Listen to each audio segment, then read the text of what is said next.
we wanted to do things a little bit differently, mix it up, keep it interesting. So we're going to do this one in the format of an interview. And Megan is our resident expert in the right-wrong context, which is such a pervasive cultural context that is just like across the culture, across the nation, deep inside the minds of all of us. And we wanted to take some time to interview our expert about how this shows up in our lives, how we can recognize it, and how we might work with it in our clients. Yeah, it's so funny to hear you say the expert, because really all this means is that I was kind of a raging bitch for a while. I mean, I was. I'm not gonna lie. Like, when my right wrong came out, which it did often, like, I was not the best version of myself. But the story of how it actually came out is interesting. And I'm glad you're here to interview me, because I think you'll pause me at the moments that it's particularly interesting. So tell me the story. Okay. So I had no idea that I saw the world through a lens of right and wrong. There were signs, perhaps, right? Like, I was very religious for a long time, and that had a paradigm of right and wrong, which I didn't know to call it that at the time, but we all know, right? Like, there's things that are good and right, and there's things that you should not do. Bad, right? And wrong. Exactly. So, I had just started my first coach training program. This is just before we met. And I wanted to quit. Like, they were doing things wrong. Like, I had this idea of how things should be done and what I was expecting, and they weren't delivering on that. And then they did some things that, granted, even now, if I were to see a coach training program do this, I would be like, I don't know about that. But at the time, all I knew through my lens of right and wrong was that they were wrong, and I was out.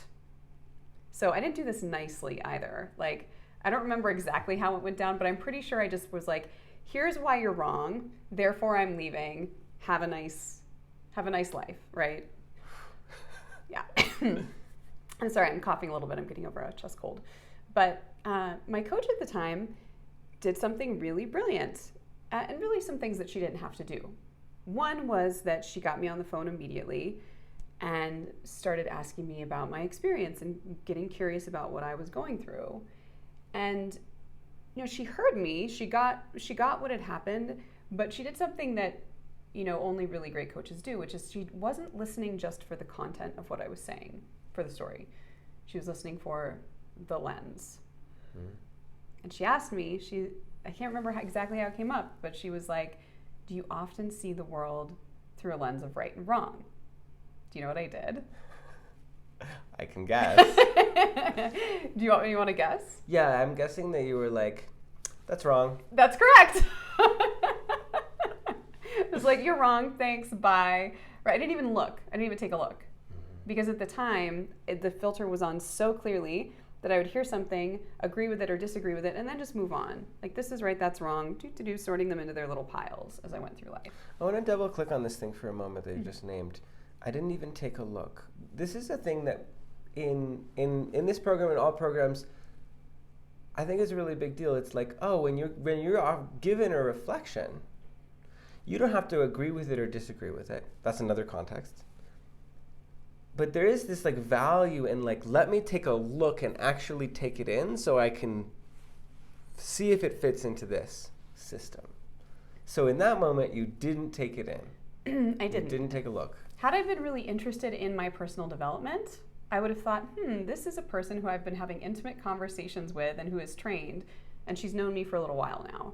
And I would have sat down and been like, right, wrong, does this show up for me? What does it even look like? Can I bring curiosity to how I might be seeing the world this way? Or can I even play with building a case that I do see the world this way just to see if it fits?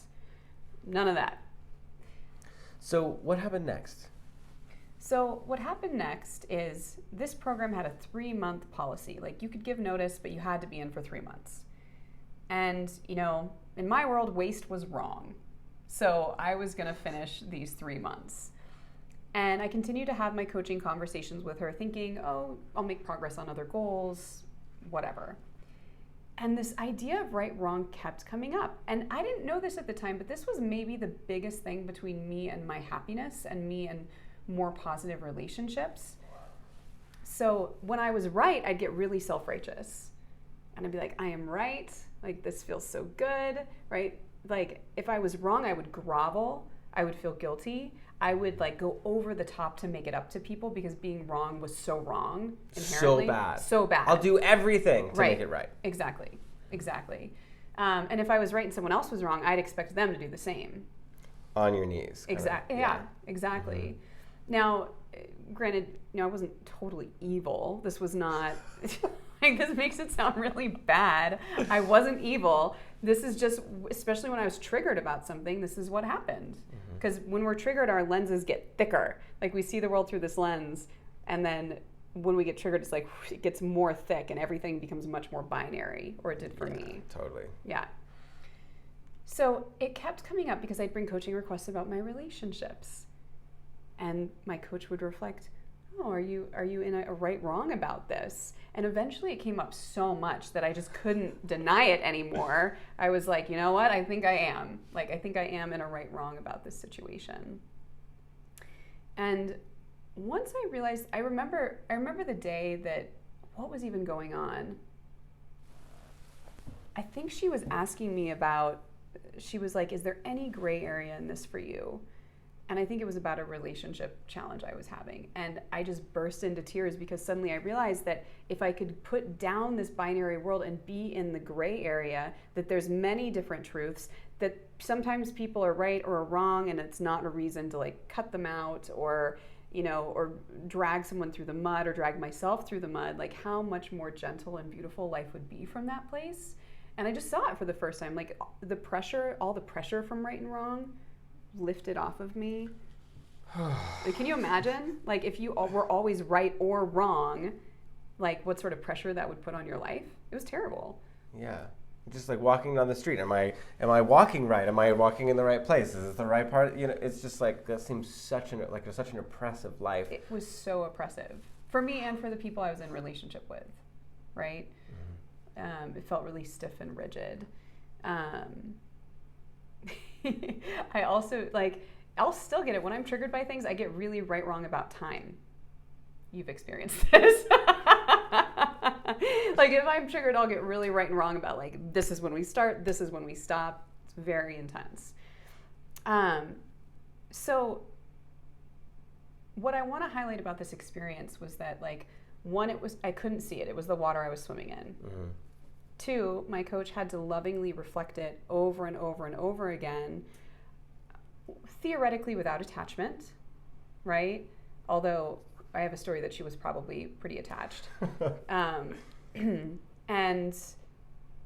And that over time, like, I became more open to seeing it. And when I did see it, something clicked and changed. And it only had to change once. It's like the lens shattered.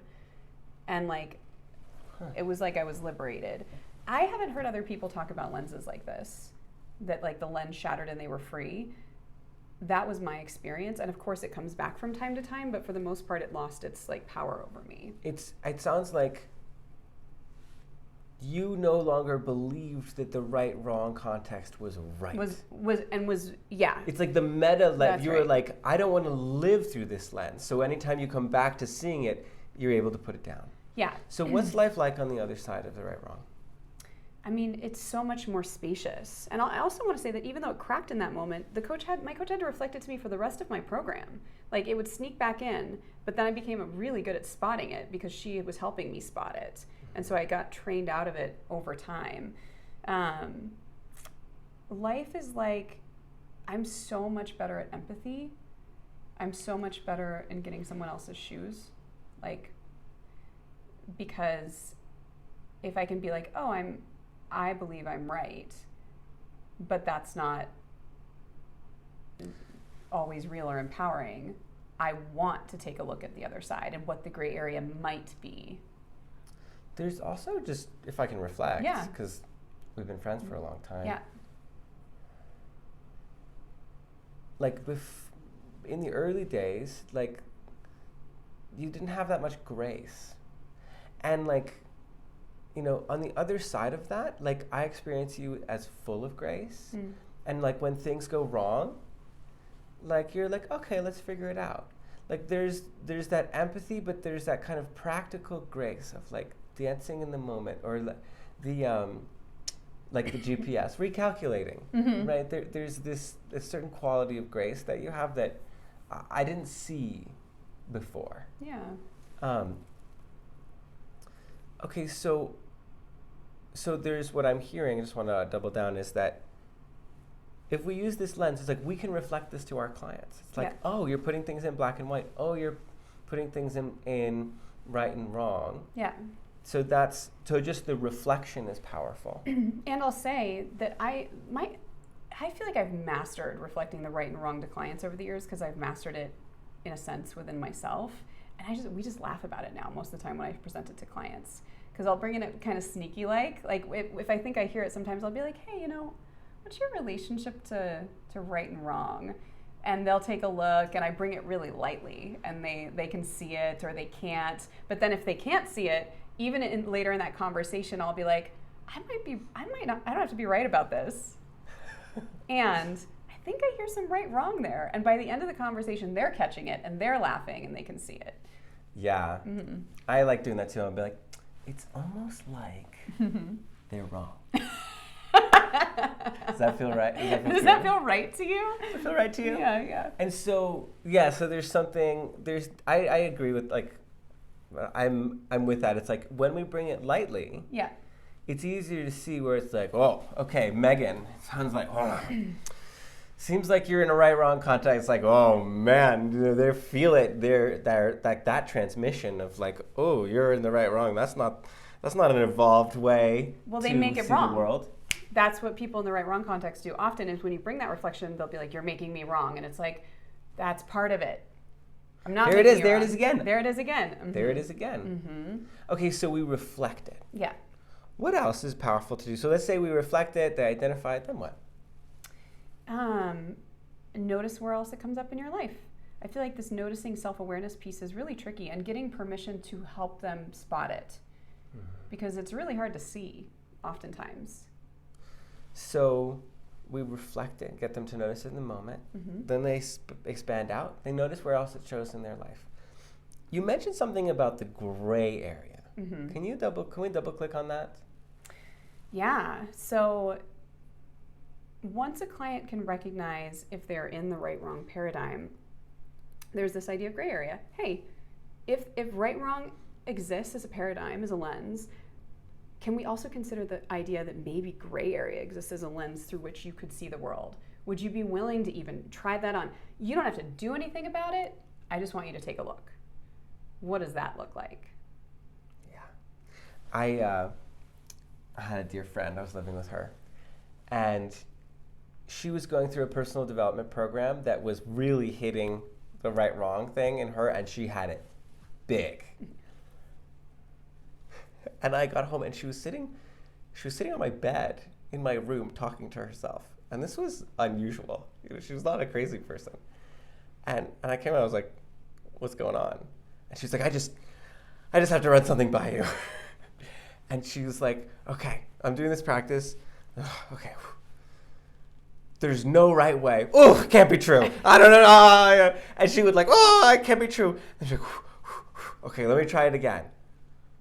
There's no right way. Oh God, I can't do it. It was hysterical. I mean, it was hysterical. But really, I mean, that's how, like, that was the truth of how it lived in her system. And she was like giving herself this little spike of like, what if, right? What if there wasn't a right way? Mm-hmm. There was no one right way. What then? What other realities might be available? It takes a lot of pressure off of building a business, of having a relationship with your significant other go a certain way, of believing that there's any definitive, because honestly, like, if we're trying to be right, by whose definition are we trying to be right? It might not even fit our values. And beyond that, it's like it's a finite game. It's like that was the right thing to do. And then a week later, you have a new perspective. You're like, that was the wrong thing to do. And then a month later, you're like, no, actually, I've learned a lot. That was good, And, when we move into a different paradigm, a different lens, like, I'm learning, like the infinite game. It's like these questions of right and wrong. It's just kind of like we sense and feel. Like, what's the impact? Yeah. Okay, and what do I want now? Exactly. And what's the impact of that? Yeah. Beautiful. Any closing statements? I just think it's such a pervasive lens in at least American society. Can't speak for the rest of the world. Sure. It's one to watch for, and it's often one where if you heard this and you were immediately like, well, thank God I don't have that. Take a look. That's my parting word. Take a look. So yeah, take a look right now. Is this something that shows up? Definitely something that shows up for me.